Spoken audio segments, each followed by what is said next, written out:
India alliance को अपने vote bank की गुलामी करनी है तो करें, उनको वहां जाके मुद्रा करना है तो भी करें।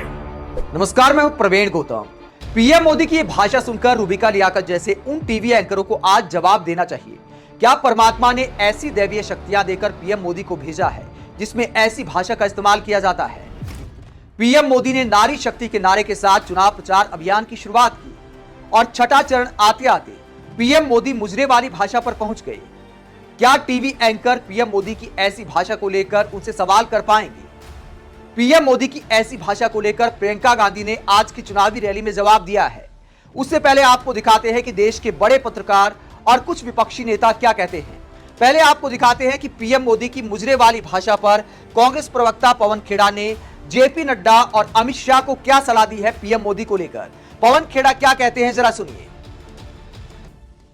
आज प्रधानमंत्री ने फिर से उनकी जुबान फिसली या क्या कहें, अब समझ में नहीं आ रहा, क्योंकि उनकी शायद आदत नहीं है धूप में जाकर प्रचार करने की। राहुल गांधी की तो आदत है 4000 किलोमीटर वो पैदल चले।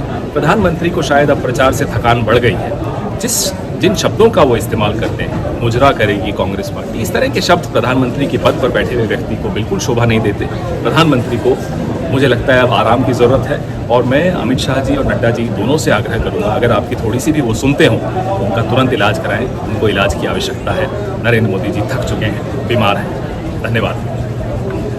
तो पवन खेड़ा वीडियो जारी करते हुए जेपी नड्डा और अमित शाह को कहते हैं कि पीएम मोदी का इलाज कराना चाहिए क्योंकि वो बहकी बहकी बातें कर रहे हैं।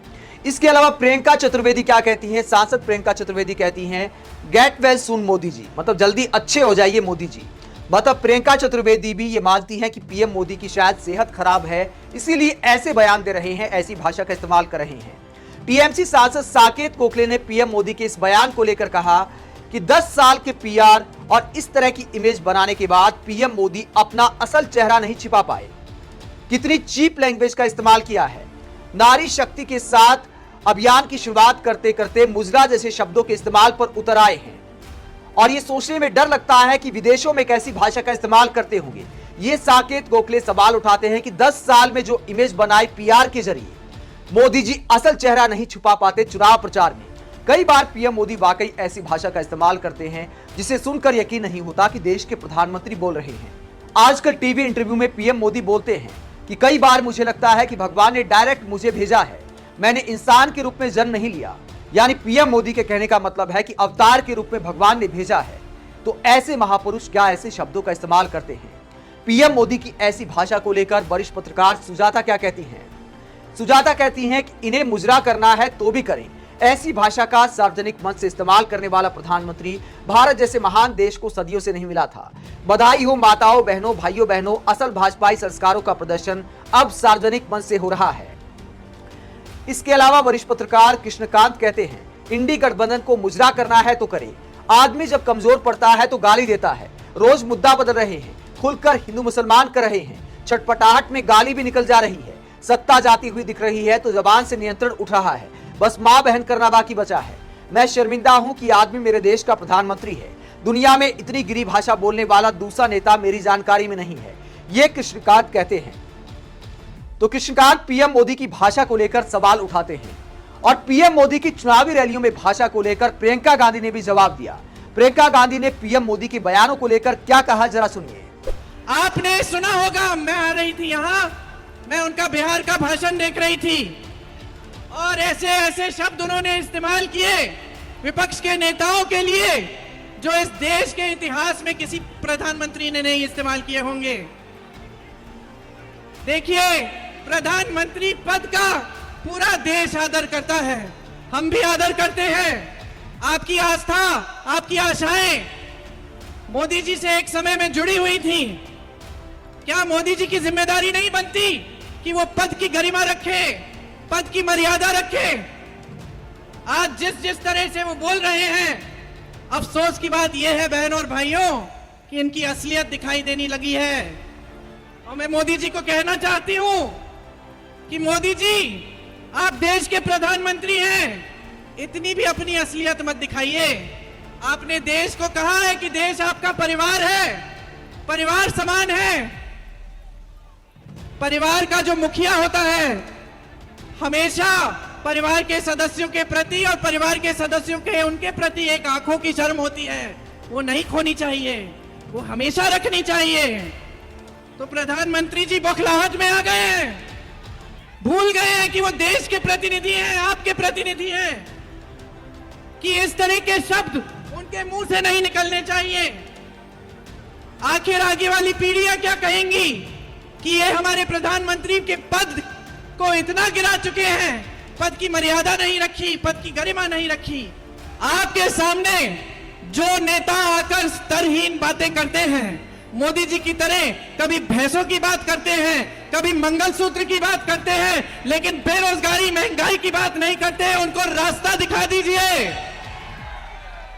उनसे पूछिए, आप कह रहे हैं कि इंडिया गठबंधन के लोग आकर बिजली चुराएंगे, पूछिए मोदी जी 10 सालों में इतनी बड़ी बड़ी बिजली की बिल जो हमें मिल रही है, ये तो आपके राज्य में मिल रही है। भैंसों की बात करते हैं, पूछिए कि ये जो आवारा पशु की जो समस्या है, ये किसके कार्यकाल में बनी है, किसके कार्यकाल में शुरू हुई है ये। इनसे सवाल पूछिए, जागरूक बनिए और 1 तारीख को इनका मार्गदर्शन करिए, दिखाइए इनको कि बेरोजगारी क्या होती है और किस तरह से आप अपनी समस्याओं का सामना कर रहे हो।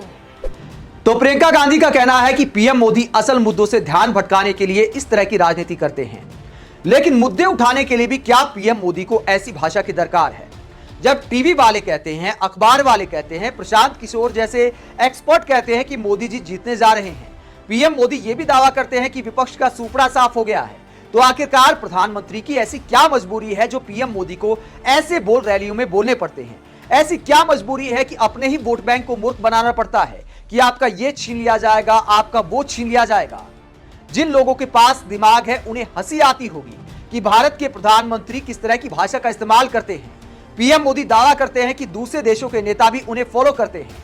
अगर वो पीएम मोदी के भाषण का अनुवाद सुनने लगे कि आजकल पीएम मोदी कैसी भाषा का इस्तेमाल कर रहे हैं चुनाव प्रचार में, हम भी अपने चुनाव में आजमाएंगे, विश्व गुरु से सीखेंगे, तो दुनिया भर के नेता पीएम मोदी की भाषा से आखिरकार क्या सीखेंगे? जो पीएम मोदी दुनिया भर के नेताओं के सामने वसुधैव कुटुंबकम का इस्तेमाल करते हैं, वो भारत में ही कैसी राजनीति करते हैं?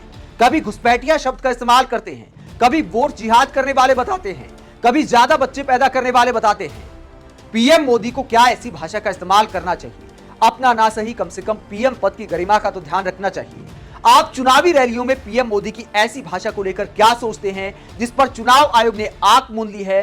बस जेपी नड्डा के नाम लव लेटर लिखे जा रहे हैं कि कृपया नड्डा जी अपने स्टार कैंपेनर को समझाइए कि ऐसी भाषा का इस्तेमाल नहीं करना चाहिए। तो क्या चुनाव आयोग के ऐसे लव लेटर से पीएम मोदी पर कोई असर पड़ेगा?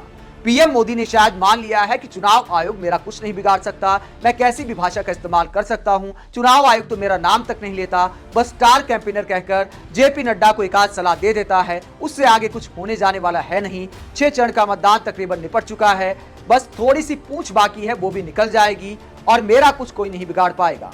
बस इतिहास में याद रखा जाएगा कि साल 2024 के चुनाव में पीएम मोदी ने धर्म की राजनीति में कैसे कैसे शब्दों का इस्तेमाल किया। और टीवी और अखबारों में अगर इतिहास लिखने वाले अपने ही आदमी हैं तो पीएम मोदी को उस बात की भी चिंता नहीं है। देश की मेन स्ट्रीम मीडिया के पत्रकार अगर 2024 के चुनाव को लेकर भविष्य में कोई किताब भी लिखते हैं तो उसमें पीएम मोदी की दैवीय शक्तियों का ही जिक्र होगा कि धूप में पीएम मोदी 25 मिनट कैसे इंटरव्यू देते थे। इस बात का बिल्कुल जिक्र नहीं किया जाएगा कि रैलियों में पीएम मोदी किस भाषा का इस्तेमाल करते थे। आप पीएम पद पर होते हुए मोदी जी की ऐसी भाषा पर क्या सोचते हैं? कमेंट बॉक्स में अपनी राय जरूर दें। अगर आप हमारी पत्रकारिता को पसंद करते हैं तो थैंक्स के ऑप्शन का इस्तेमाल करें, वीडियो को लाइक करें, चैनल को सब्सक्राइब करें। नमस्कार।